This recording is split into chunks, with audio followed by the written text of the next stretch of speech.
How to reset your Capital One credit card password. So hello guys, welcome back to my YouTube channel. If you also want to reset your Capital One credit card password, here's what you need to do. So first thing, simply head over to your Credit One website from over here, and once you're inside here, just tap on the sign in button at the top right corner, and this will take you to the sign in page where you simply have to provide your username as well as your password.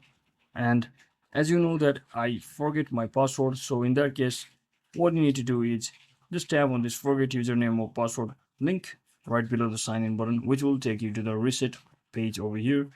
So first you just have to provide or follow the on-screen instruction by simply providing your last name as well as your security number, that is your social security number, which is of 9 digits, so make sure you enter the correct one. And once you do all of that, just enter your date of birth and just click on find me option over here.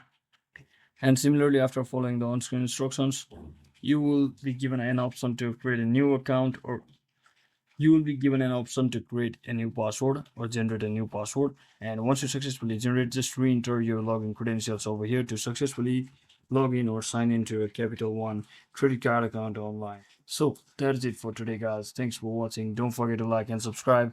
See you on the next one.